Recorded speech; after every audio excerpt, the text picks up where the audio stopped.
अस्सलाम वालेकुम दोस्तों, दिस इज़ इबादुर रहमान। आज हम पढ़ने जा रहे हैं जनरल परवेज़ मुशर्रफ का जो रजीम है उसके बारे में।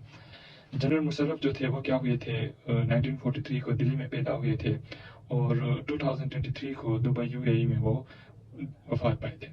जनरल परवेज़ मुशर्रफ जो थे वो पाकिस्तान के क्या थे, 10वें प्रेसिडेंट थे और 7वीं चीफ ऑफ आर्मी स्टाफ थे। जनरल परवेज़ मुशर्रफ 1998 को क्या हुए थे, जो आर्म जो फोर्सेस है उसके क्या हुए थे, हेड बन गए थे। इसको किस तरह हेड बनाया गया था, जो नवाज शरीफ जो था वो अपने दौर में क्या था, बहुत ही पावरफुल था। तो इसी वजह से वो चाह रहा था कि मैं किसी इस तरह के बंदे को चीफ ऑफ आर्मी स्टाफ बनाऊं जो उसके मातहत हो, मतलब जो नवाज शरीफ का है वही कर ले। तो इसी वजह से 1998 को क्या किया था, जो पीएम जो नवाज शरीफ जो था उन्होंने क्या किया था, जनरल परवेज मुशर्रफ को प्रमोट करके फोर स्टार जनरल बनाया था।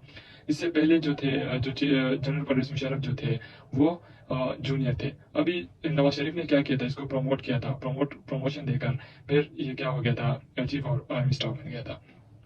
फिर इसके बाद क्या हुआ कि मुशर्रफ और नवाज शरीफ के दरमियान ताल्लुकात ख़राब हो गए और जो मुशर्रफ जो था वो आर्मी जो था पाकिस्तान में उसके लीडरशिप कर रहे थे।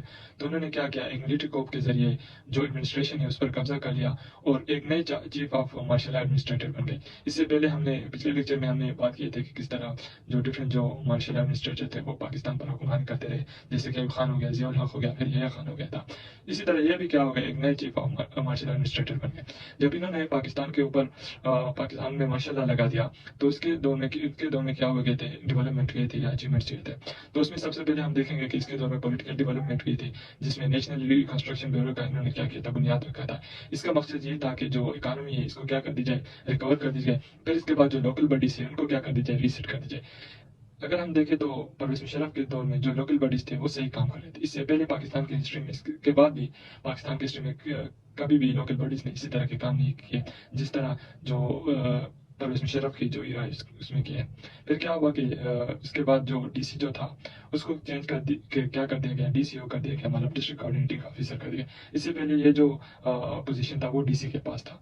इसके बाद फिर हम बात करेंगे कि मुशर्रफ ने क्या किया था कि लीगल फ्रेमवर्क ऑर्डिनेंस लाया था, जिसमें क्या किया था, उन्होंने ये काम किया था कि इस ऑर्डिनेंस के जरिए उन्होंने अपने जितने भी जो काम थे जो 1999 से 2002 में किए थे वो सब उन्होंने क्या किया, इन सारे कामों को क्या किया, लीगलाइज किया।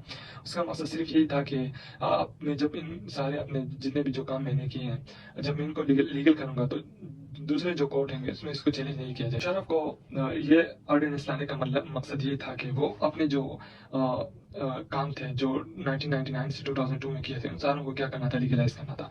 फिर उन्होंने ये कहा कि अभी फिर इसके साथ उन्होंने ये भी इसमें ऐड कर दिया कि जितने भी जो चीज़ें हैं इस ऑर्डिनेंस के तहत, जितने भी जो काम उन्होंने किए इनको कोई भी क्या कर सकता है, कोर्ट में चैलेंज नहीं कर सकता है। और इसी एलएफओ के जरिए क्या हुआ, जो कंट्री का जो कॉन्स्टिट्यूशन था उसको भी क्या कर दिया गया, अमेंड कर दिया गया और जो लीगल फ्रेमवर्क है उसको भी क्या कर दिया गया, रिस्ट्रक्चर कर दिया गया। इसमें कौन कौन से तब्दीलियाँ शामिल थे, इसमें जो पावर जो थी प्रेसिडेंट और प्राइम मिनिस्टर के उसको क्या कर दिया गया था, चेंज कर दिया गया था। और जो की पोजीशन में जितने भी जो अपॉइंटमेंट प्रोसेस थे उसको भी क्या कर दिया गया था, मॉडिफाई कर दिया गया था। और जो फिर इसके बाद क्या किया गया था, जो जुडिशरी का रोल जो था उसको भी क्या कर दिया गया था, रिड्यूस कर दिया गया था। बात अगर हम देखें इकोनॉमिक पॉलिसीज़ के बारे में तो जनरल परवेज मुशर्रफ के दौर में जो जीडीपी जो थी पाकिस्तान की वो 6.8% थी और जो ग्रोथ रेट जो थी वो 4 to 5% थी। इसके बाद फिर प्राइवेटाइजेशन हुई थी मुशर्रफ के दौर में, फिर नए नए इंडस्ट्रीज लगाए गए थे। अगर हम इंडस्ट्री की बात करें तो media industry, mobile industry, automobile industry, इन सारों की क्या हुई थी, बहुत ज़्यादा ग्रोथ हुई थी। फिर क्या हुआ था कि इकोनॉमिक फॉरेन पॉलिसी जो था उसके दौर में, मुशर्रफ के दौर में, इसमें 9/11 का इंसिडेंट आया था अमेरिका में। 9/11 का जब इंसिडेंट आया था तो फिर पाकिस्तान जो था वो क्या कर रहा था, अमेरिका की मदद कर रहा था वॉर ऑन टेररिज्म में। तो पाकिस्तान को क्या मिल रहे थे, बहुत ज़्यादा एड्स मिल रहे थे। इन एड्स को मुशर्रफ क्या कर रहा था, कंट्री में इस्तेमाल कर रहा था। फिर इसके बाद कश्मीर पॉलिसी में की बात करें तो अचीवमेंट्स, ये बहुत ही बड़ी अचीवमेंट्स समझी जाती थी मुशर्रफ के दौर में, जिसमें क्या किया था, कश्मीर की इशू को सॉल्व करने के लिए मुशर्रफ ने क्या किया था, आगरा में एक कॉन्फ्रेंस किया था 2001 में, जिसमें उन्होंने जो अटल बिहारी वाजपेयी जो है, जो उस वक्त के जो प्रेसिडेंट थे इंडिया के, उसके साथ क्या कर दिए थे, एक मीटिंग रख दिए थे। लेकिन क्या हुआ, फिर बाद में जो कश्मीर का जो इश्यू था वो भी क्या हो गया, डिसमिस हो गया। जो इनिशिएटिव अटल बिहारी वाजपेयी और मुशर्रफ ने लिए थे वो फिर क्या हो गए थे, नाकाम हुए थे। कि एक बड़ी अचीवमेंट्स ये थी कि उन्होंने क्या किया था, नैब बनाया था। नैब बनाने की वजह से क्या हुआ था, इसका मकसद ये था कि जो स्टेट है उसके अंदर क्या कर दी जाएगी, अकाउंटेबिलिटी ला दी जाएगी, जिससे क्या होगा, जितने भी जो करप्ट लोग हैं उनके खिलाफ क्या कर दी जाएगी, कार्रवाई कर दी जाएगी। इसी वजह से जो मुशर्रफ जो थे उन्होंने क्या किया था, ये नैब का इदारा बनाया था।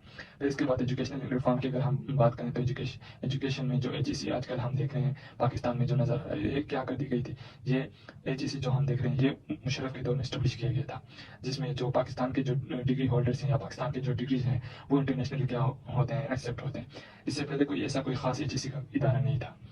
और एम्पावरमेंट की बात करें तो जो हुदूद ऑर्डिनेंस ज़िया ने लाया था उसको क्या कर दिया, मुशर्रफ ने क्या कर दिया, रिमूव कर दिया, और उनको क्या कर दिया, जो असेंबली जो है उसमें 30% सीट्स वीमेन के लिए लगती है, और लोकल बॉडीज़ में भी इनको क्या कर दी गई थी, सीट्स दे दिए थे।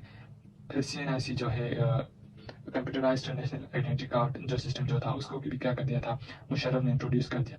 अच्छा दोस्तों, ये था आज का हमारा लेक्चर। इंशाल्लाह अगले वीडियो में हम एक नए टॉपिक के ऊपर बात करेंगे। अंटिल देन अपनी दुआ में याद रखना। अल्लाह हाफिज़।